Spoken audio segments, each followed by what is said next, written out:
Isang araw matapos ang marahas na dispersal sa kanila sa Maynila, balak magsampa ng reklamo ng samahan ng mga kuliglig driver at operator laban sa mga pulis Maynila at taga Manila City Hall. Pero nanindigan ng Manila Police District na maximum tolerance ang kanilang ipinatupad sa mga nagprotesta.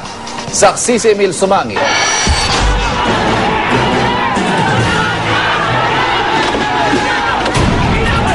Pagkampas ng shield sa isang nakatumbang rallyista. Pagsuntok sa tiyan ng isang arestado na. At halos 10 minuto ng pukpukan, paluan at kaliwat kanang damputan ang nasaksiyan sa dispersal sa Maynila kahapon. Kaya naman ang samahan ng mga kuliglig at pedicab driver lalong nag-alboroto. Yung mga iba ho na huli na po, pinupukpok pa ho sa ulo, wala ho silang pinatatamaan na basta't kung saan hindi nila gusto ang pasin. At yung dami ng tear gas po na ibinuga, halos nagmukhang alapaap na po yung area namin. At taliwas sa sinabi sa GMA News ng MPD Special Operations Group, giniit ng mga rallyista na hindi raw sa hanay nila nagsimula ang batuhan. Sa kanila po nang galing yung bato dahil nandun po ako. Sa likuran po nang galing yung bato, may nang bato po sa likuran ng fire truck sa hanay namin. Gumanti lang po yung mga tao.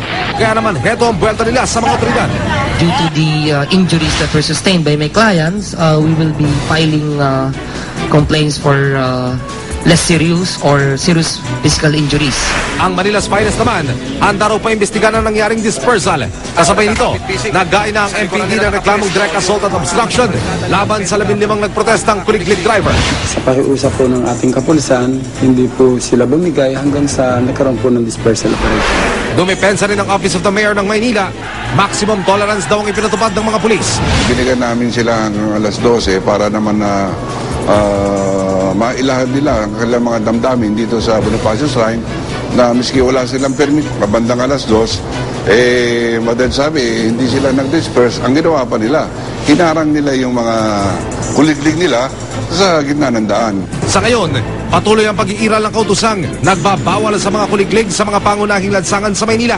Gayunman, nasaksihan ng GMA News kanina ang patuloy na pagmamatigas ng ilan para lang daw kumita. Ito po namin para kumita. Wala pa akong makaya. Kung di ba na uulit, dahil na dahil. Emil Sumangi ng inyong saksi.